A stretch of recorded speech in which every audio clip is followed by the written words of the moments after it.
Diz assim o texto: ouvindo, pois, Abraão que o seu irmão estava preso, armou os seus criados, nascidos na sua casa, 318, e os perseguiu até Dan. E dividiu-se contra eles de noite, ele e os seus criados, e os feriu, e os perseguiu até Obá, que fica à esquerda de Damasco. E tornou a trazer todos os seus bens, e tornou a trazer também a Ló, seu irmão, e os seus bens, e também as mulheres e o povo. Feche os seus olhos, eu quero orar contigo mais uma vez. Senhor, eis aí a tua palavra, que o Senhor coloque as tuas palavras na minha boca, que a tua igreja seja edificada pelo Senhor, e principalmente que o teu nome seja glorificado no nosso meio. Nós oramos e te agradecemos em nome de Jesus. Amém. Você pode dizer amém por essa palavra? Agora olhe para mim, por favor. Nós estamos diante de um texto, e é muito especial o momento em que nós abrimos a palavra do Senhor, para que ela seja ministrada sobre a igreja, para que ela seja pregada sobre a igreja, para que no ambiente de culto nós tenhamos contato com aquilo, não só que nós temos a capacidade de corresponder em relação ao que Deus já derramou sobre nós, mas também para vivenciar aquilo que o próprio Deus fala e continuará falando conosco nessa noite. A palavra de Deus, quando ela é aberta, ela sempre corresponde à boca do próprio Deus falando com a igreja. É por isso que quando nós temos a oportunidade de, através de um culto, ouvir um sermão, ler o texto bíblico, é sempre a oportunidade de ouvirmos o próprio Deus falando com a sua igreja. Quem está comigo, diga amém. E é muito interessante a maneira como Deus, ele se revela a nós. A maneira como Deus revela o plano que ele tem para a humanidade, ele sempre passa pela forma de Deus se comunicar com o ser humano. E quando Deus decide revelar verdades profundas e verdades espirituais profundas, Deus sempre encontra um meio de comunicar exatamente com aquilo que nós estamos demandando nesse momento. Irmãos, é impressionante. E eu não vou saber te dizer como. Mas absolutamente todas as vezes que eu entro num culto, que eu entro num local onde a igreja está reunida, e o meu coração está aberto, e o meu coração está sedento, e o meu coração está desejoso e com expectativa para ouvir o que Deus tem para falar, sempre essa palavra, ela penetra no meu coração e ela frutifica para aquilo que Deus designou na eternidade. É por isso que quando nós temos a oportunidade de ouvir a palavra de Deus, é fundamental que não só tenhamos capacidade de compreender o que a palavra está dizendo, mas também estejamos desejosos no nosso coração de sermos ministrados pelas verdades espirituais profundas que a palavra de Deus tem para trazer para nós. Quem está me entendendo, diga amém. Esse texto aqui, só para ambientar você, é um texto em que, depois que Abraão e Ló se separam, Abraão e Ló, só para você se recordar, eles caminharam juntos, quando Deus chamou Abraão para que ele saísse, ainda Abrão, da terra da sua parentela e fosse para uma terra onde Deus mostraria a ele. Abraão então chama Ló, que era sobrinho dele, era filho do irmão dele. E ele leva consigo Ló e toda a comitiva de Ló, os animais de Ló, tudo que Ló tinha, foi também acompanhando com Abraão. Num determinado momento, o texto bíblico vai dizer que os pastores de Abraão e os pastores de Ló, eles começaram a entrar num certo conflito, um conflito que fez com que até mesmo Abraão e Ló, parentes, eles não pudessem mais andar na mesma direção. Eles não pudessem mais caminhar seguindo a mesma trajetória. E é muito interessante que nós, enquanto igreja, percebamos os momentos e as as temporadas na nossa vida, onde Deus nos leva a trajetos, a caminhos, nos quais Ele mesmo trará pessoas para caminharem conosco, mas também é fundamental que nós compreendamos alguns momentos que Deus vai permitir que você caminhe sozinho. Porque existem algumas coisas que Deus quer tratar com você, especificamente. Existem coisas que Deus quer tratar com a tua casa, especificamente. Existem coisas que, independente da quantidade de amigos, que a quantidade de irmãos que você tiver na igreja, a quantidade de gente que já caminhou com você, independente da quantidade de pessoas que estejam ao seu redor, Deus deseja tratar especificamente conosco em algumas dessas temporadas, mas é fundamental que você não continue caminhando com Ló. Porque se você continuar caminhando com Ló, quando o tempo acabou, você vai sofrer aquilo que Ló também vai estar submetido a sofrer. Agora eu quero que você compreenda o seguinte: Abraão e Ló tinham se separado, e logo depois disso se levanta uma guerra na antiguidade, se levanta uma guerra nessa região. O Novo Testamento, o Antigo Testamento, perdão, o livro de Gênesis chama de guerra de 5 reis contra 4. E por algum motivo Ló se embrenhou nessa batalha. Por algum motivo Ló também foi contado como aqueles que deveriam ser capturados pelos exércitos inimigos.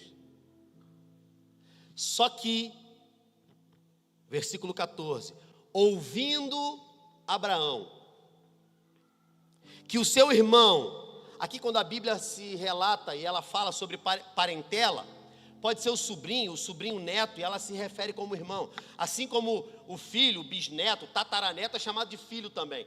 Tem a ver com a descendência, tem a ver com qual é o grau de parentesco. Aqui no caso é o sobrinho.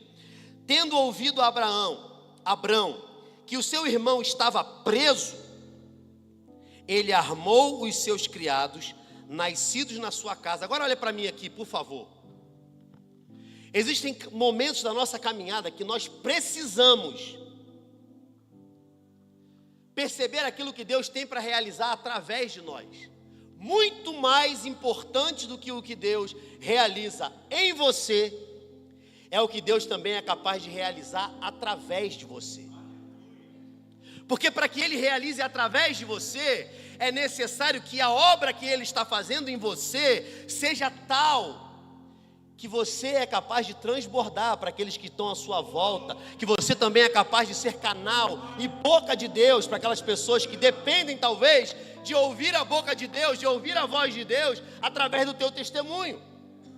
O que está acontecendo aqui é que Abraão não tinha absolutamente mais nenhuma responsabilidade em relação a Ló. Mas quando ele ouviu que os inimigos tinham pegado alguém da sua parentela, ele não mediu esforços. Se você estudar um pouquinho mais profundamente aqui, você vai perceber que basicamente todos os que eram da casa de Abraão, que tinham força para lutar, ele levou para resgatar Ló.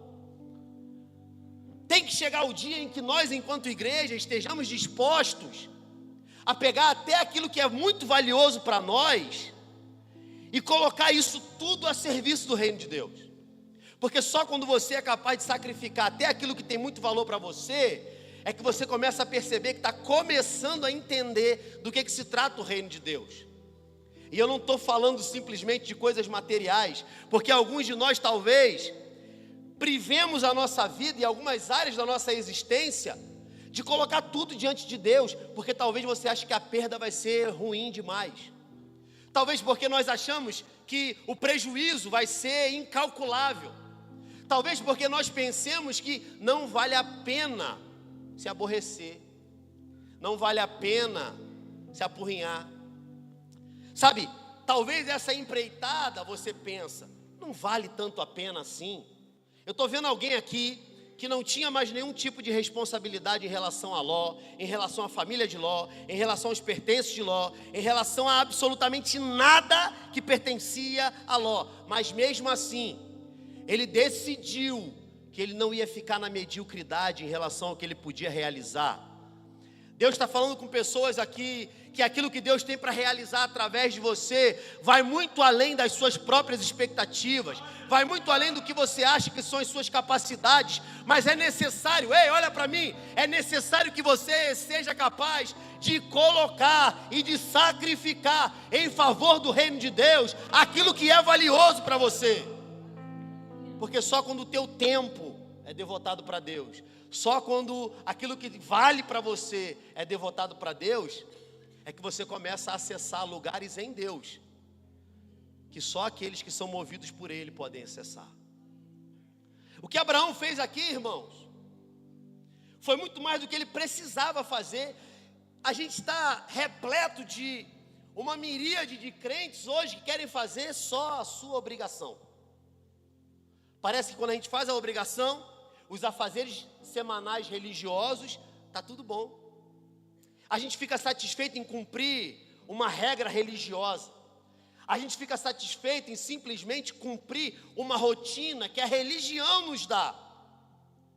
Só que quando você é alcançado pelos valores do reino de Deus, a sua vida não se pauta mais pela mediocridade, a sua vida não se pauta mais pela média, você começa a ser movido por aquilo que o próprio Deus está fazendo na eternidade. E quando você compreende que a tua vida é movida pelo padrão do céu, você não consegue viver pela mediocridade da terra. Levanta a mão porque eu vou profetizar. Existe um tempo para a tua casa, onde o padrão para você vai ser o padrão do céu. Aleluia! O que Abraão está fazendo aqui, irmãos, ele pega, ele ouve que Ló estava preso, ele pega todo mundo e não vai de qualquer jeito não, tá? Ele preparou cada um dos criados. Ele não vai para a batalha de qualquer forma, porque ele já tinha ouvido que o negócio era mais embaixo, que o negócio apertava um pouco mais. Coisa ruim é quando você entra na batalha espiritual desarmado. Coisa ruim é quando você vai achando que o diabo está de brincadeira e ele te arrebenta e te joga de cara no chão. Coisa ruim é quando você brinca com as coisas do Senhor. Coisa ruim é quando a gente fica assim, não sei, vou ver, se der, vamos ver. E aí quando você perceber, você já está com a cara arrastando no chão, já está andando na lama. Simplesmente porque você não entendeu as armas que você precisa utilizar em cada temporada que Deus permite você entrar. Agora olhe para mim aqui, entenda uma coisa em nome de Jesus. O Antigo Testamento, eu preciso falar sobre isso. O Antigo Testamento, ele é a mensagem implícita de Deus para nós. É a revelação didática que seria revelada de maneira plena no Novo Testamento. Então significa que existem algumas coisas que Deus revela através da história bíblica no Antigo Testamento, e é uma história com H maiúsculo. Não é um conto de fadas, não são historinhas da carochinha, não são ideias meramente para distribuir os princípios de Deus. Aconteceu. Abraão foi um homem real, uma vida real, uma família real, com problemas reais. Agora o Antigo Testamento, ele traz para nós, através dessas histórias e através da revelação de quem é o nosso Deus na nossa história, que precisam ser compreendidas, muitas vezes, à luz da revelação plena do Novo Testamento. Então talvez você já tenha ouvido alguma vez alguém dizer assim, olha, Deus vai envergonhar os teus inimigos. E aí você logo lembrou daquela pessoa que te persegue lá no trabalho. E aí você logo lembrou outra vez de alguém que fez alguma coisa contra você. Ou talvez você lembrou de alguém que te feriu no teu passado, de alguém que traiu a tua confiança, e você sente que a justiça de Deus vai ser em teu favor. Mas eu estou aqui nessa noite para dizer para você que você entendeu tudo errado. O Novo Testamento revela quem são os nossos inimigos. E eu vou declarar para você, Deus vai envergonhar os nossos inimigos. E Ele vai envergonhar os nossos inimigos.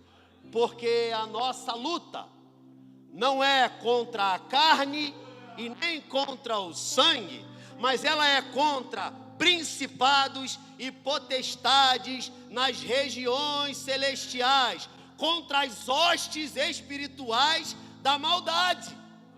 Então olha para mim, se é de carne e osso, não é teu inimigo. Porque a luta não é contra a carne nem contra o sangue. A luta é espiritual. Então deixa eu revelar alguma coisa para alguém aqui. Tem alguém precisando ouvir isso aqui? Para de lutar a guerra no nível terreno e começa a lutar a guerra no nível celestial. Porque aquele que é o general de batalha, ele continua vencendo em favor da igreja. Não tem cultura do inferno que fique de pé diante de Jesus. Não tem diabo que fique de pé diante da igreja. Não tem cultura do mundo que possa prevalecer diante da voz daquele que criou absolutamente todas as coisas. O nosso Deus, Ele é aquele que guerreia em nosso favor. Então pare de criar picuinha com alguém que você está vendo e começa a perceber os inimigos que você não está enxergando. Você está achando que o problema é essa mulher rixosa? Você está achando que o problema é esse marido chato? O problema é quem você não está vendo e que está tentando afastar vocês. Você está pensando que o problema é o irmão da igreja que está tentando puxar o seu tapete? Você está pensando que o problema é alguém lá na empresa? O problema é que talvez você e eu não estejamos, gastando o tempo necessário de joelho em oração para que as nossas batalhas sejam vencidas por aquele que vence toda a batalha. Quem está me entendendo, diga amém. Aí o que ele faz? Ele pegou todo mundo e armou todos eles. 318 diz aqui, né? E aí, ele foi e ele bolou uma estratégia. Olha só o versículo 15, se você tiver com a Bíblia aberta aí. No versículo 15 o texto vai dizer: e dividiu-se contra eles de noite. Agora olhe para mim, por favor. Aqui, o que a Bíblia está narrando para nós é que Abrão, ele bolou uma estratégia para poder assaltar e vencer os inimigos. É por isso que às vezes você tem tudo para vencer. Aí do nada acontece um negocinho que dá um revés e você fala: rapaz, nem entendi por que aconteceu isso. Estava tudo indo bem, estava tudo acontecendo bem, sabe por quê? Porque a gente começa a se garantir. A gente começa a se garantir porque a gente é bom. Começa a se garantir porque a gente sabe fazer. Começa a se garantir porque você sabe exatamente como resolver esse problema, porque você já até teve esse problema uma vez. Aí você já sabe como resolver. E talvez você não esteja discernindo. Porque preste atenção aqui, é necessário discernir qual é a estratégia. Não é você que vai criar, é o céu que vai revelar para você. Porque se a batalha não é natural, é sobrenatural, é necessário, olha para mim, é necessário transitar, vivenciar, fazer tudo na sua vida no sobrenatural de maneira natural. É você andar na atmosfera do sobrenatural, como você anda dentro da sua casa. É você andar na atmosfera do sagrado, na atmosfera do eterno, na atmosfera do sobrenatural, como você transita pela rua, como você entra no seu carro, como você conhece as ruas da sua cidade. Nós precisamos também conhecer os caminhos espirituais que Deus vai nos revelar, para que nós possamos, utilizando a estratégia certa, avançar contra aqueles que tentam nos parar. Irmãos, a vitória é nossa. A vitória já é nossa, irmãos. Tem até aquela, é quase um grito de guerra, né? O pessoal fala assim, acaba a reunião de oração, aí alguém fala assim: a vitória é nossa. Olha só que coisa linda. Você já sabe, irmão. Agora eu te pergunto, o sangue de Jesus não foi vertido, não? O sangue de Jesus não foi derramado, não? Jesus por acaso aspirou de novo o sangue para ele próprio? Diz o texto que o sacrifício do cordeiro, feito uma vez, ele é suficiente. Então, talvez em algumas situações, o que você precisa não é que Deus fortaleça você, mas é que você compreenda e discirna aonde é que está a estratégia diante da qual você vai ser vitorioso e vai ser mais do que vencedor diante das situações que tentam te afligir. Porque se você e eu não conseguimos compreender que a vida da igreja tem que ser, irmão, de glória em glória, a gente não entendeu nem a metade. Você só vive de glória em glória quando você se submete ao Senhor. Paulo diz: sujeitai-vos, pois, a Deus, resisti ao diabo, e ele fugirá. Foge, sabe por quê? Porque quando você tenta do seu jeito, você chega para ele, e ele vem contra você gigante, com lança, com escudo, com espada. Mas quando você se sujeita ao Senhor, quando você se submete a Deus, quando você chega até Ele, Ele continua gigante, com lança, com escudo, com espada, mas você vai até Ele, em nome daquele que é o leão da tribo de Judá, aquele que já venceu, e quando Ele olha para você, Ele vê o Senhor guerreando a batalha em seu favor. É por isso, irmãos, que a gente precisa compreender algumas verdades que muitas vezes travam a vida da gente, travam a congregação da gente, porque talvez a gente não esteja compreendendo as estratégias necessárias para vencer cada tipo de batalha. Irmãos, olhe para mim, uma batalha naval, ela é vencida de um jeito, uma batalha terrestre é vencida de outro jeito, uma batalha aérea é vencida de outro jeito. Não adianta você usar uma estratégia marítima numa batalha aérea. Trouxe de forma bem simplificada para você compreender que existem hostes espirituais da maldade. Então não é um só. O diabo e os seus anjos, eles não agem todos do mesmo jeito. Você precisa compreender isso. É por isso que Paulo fala no Novo Testamento sobre a armadura de Deus. Você precisa estar armado, você precisa estar comissionado pelo próprio Deus, para que você seja capaz de resistir no dia mal, de resistir às astutas ciladas do diabo, e também de ser capaz de prevalecer contra aquele que se levanta contra a sua casa. O texto continua e vai dizendo: olha, ele se dividiu, e foi ele e os seus criados, e os feriu. Isso aqui, eu quando comecei a estudar teologia, eu tinha um pouco de dificuldade de compreender por que alguns textos descritivos do Antigo Testamento, eles são tão detalhados, e por que outros textos são tão simplificados. Aí você olha e fala assim: rapaz, parece até que foi fácil. Quer dizer, tem texto que fala que ele foi, bateu, não sei o que lá, rolou, correu não sei quantos metros, jogou a lança, uma riqueza de detalhes.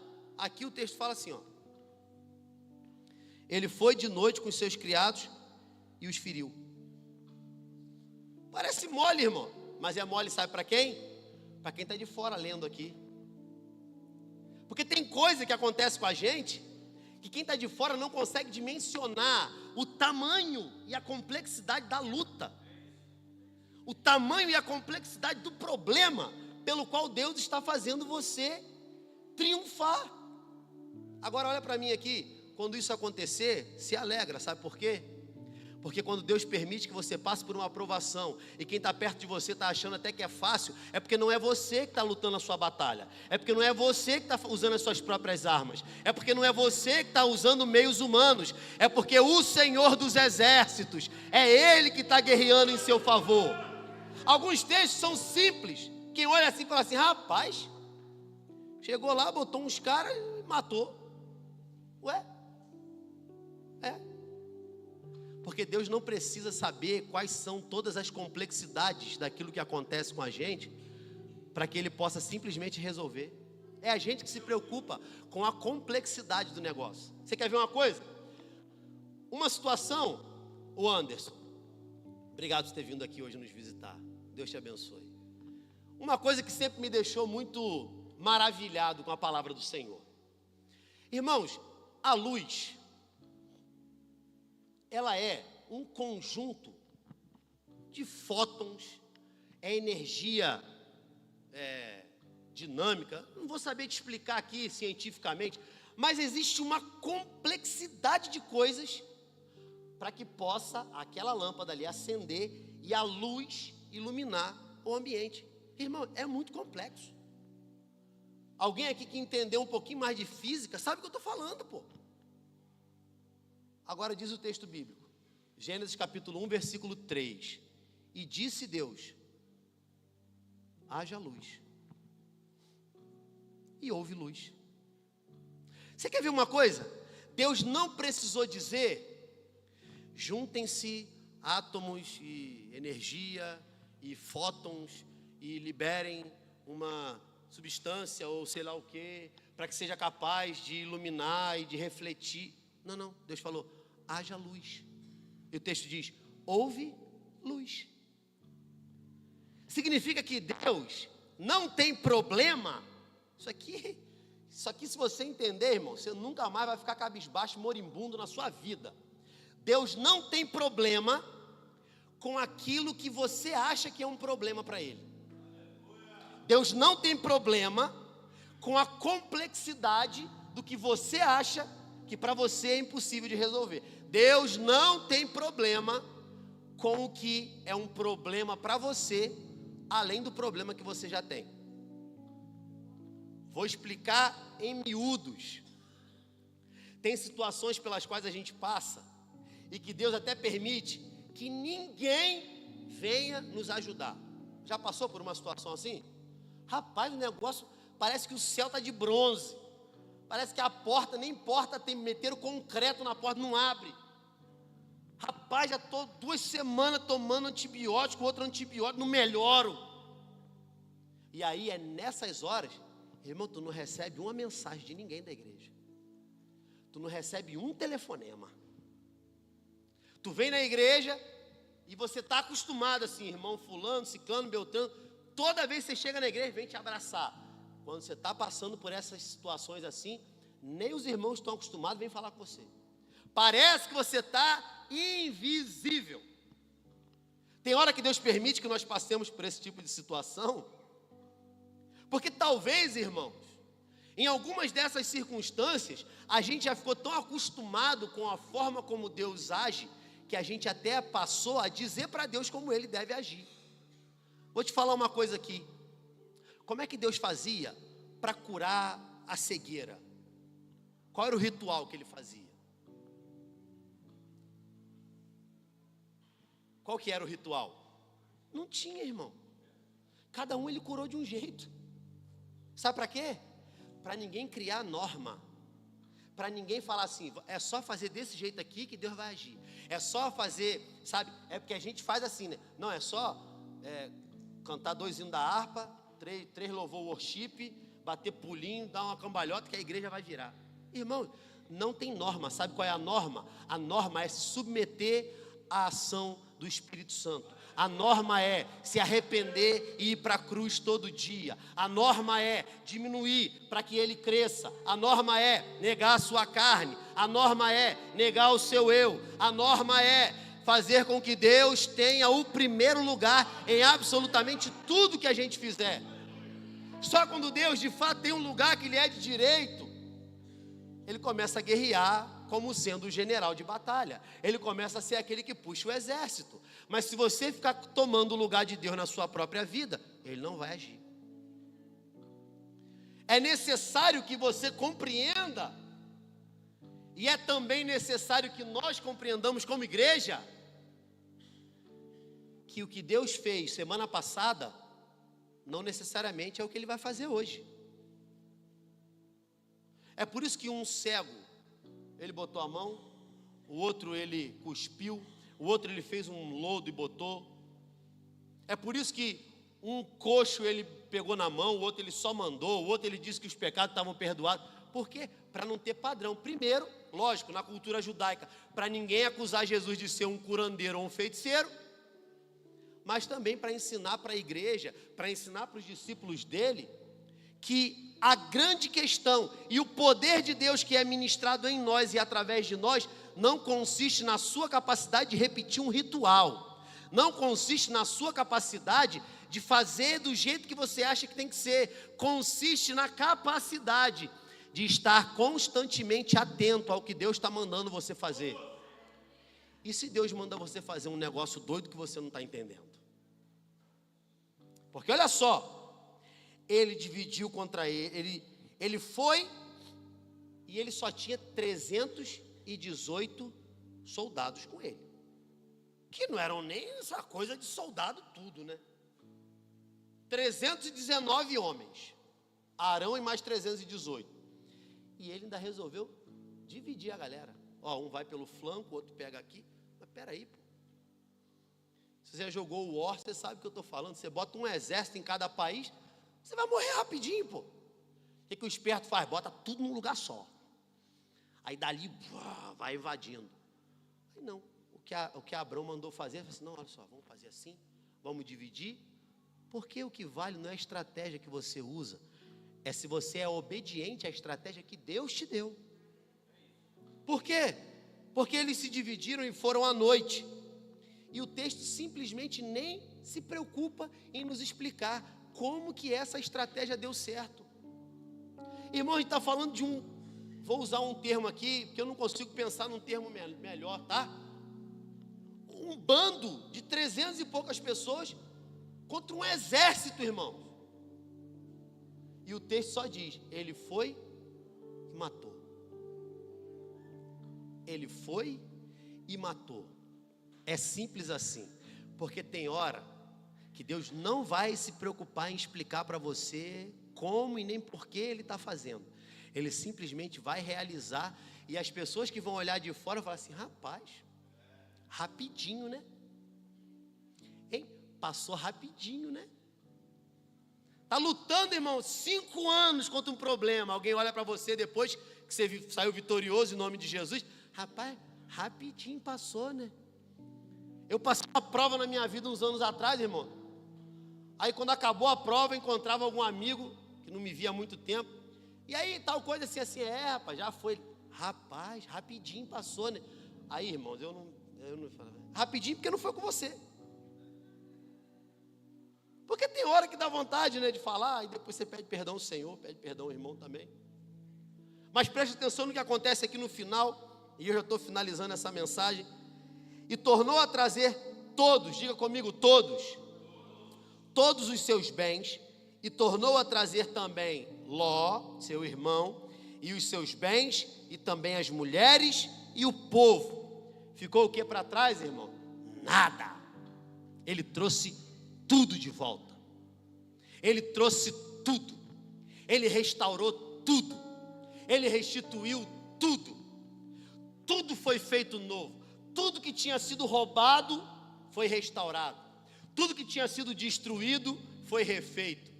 Como? Irmãos, o texto não se preocupa em responder como. Muitas vezes a gente perde tempo tentando entender como é que Deus vai fazer para resolver o que você não sabe fazer.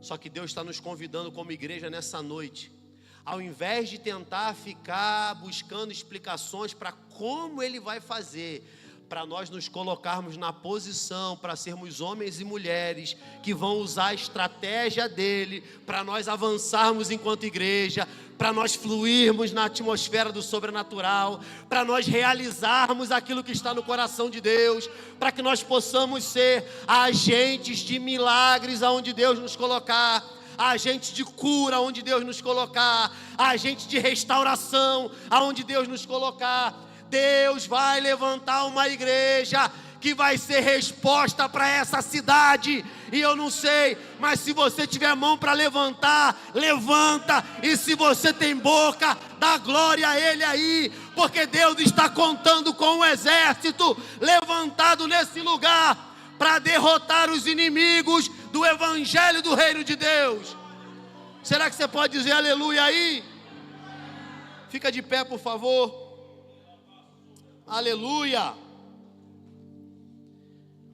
Glória a Jesus. Simplesmente ele foi lá, matou os inimigos, recuperou todo mundo. E aí, o texto continua, e se você tiver curiosidade depois em casa, pode ver o que aconteceu depois. O fato é, Deus nunca fica devendo nada a ninguém. As coisas normalmente são muito mais simples. E para Deus, não tem a dificuldade toda que você acha que tem para você. Basta que você pare de ficar focando no problema, na complexidade, naquilo que você não pode resolver, e comece a se consagrar a Deus. E comece a olhar mais para o Senhor. O salmista diz: eu elevo os meus olhos para o monte. De onde me vem o socorro? Ele não está dizendo que o socorro vem do monte. Ele está dizendo: eu elevo os meus olhos para os montes. E aí eu me faço uma pergunta: de onde me vem o socorro? Sabe por quê? Porque a cidade de Jerusalém, ela é cercada por montes. E os montes servem como uma barreira natural, que protege a cidade contra investidas de inimigos.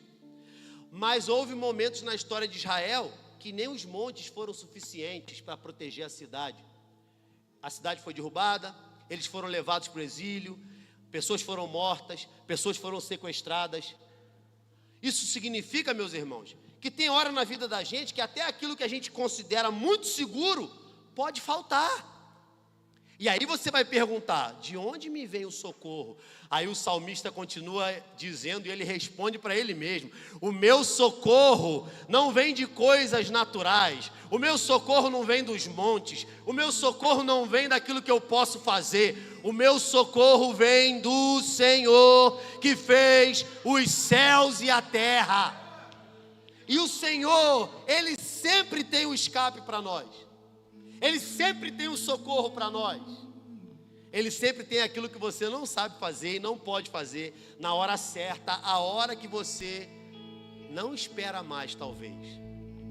Irmãos, existe um tempo sendo liberado por Deus para essa igreja, e quem estiver aqui já está vendo e verá que Deus está levantando um povo aqui no nosso meio, não para que nós sejamos uma igreja com um rótulo bonito, mas porque essa cidade, ela clama, ela necessita de homens e mulheres de oração, homens e mulheres que se posicionam diante do Senhor, para que sejamos uma igreja que é resposta para essa localidade.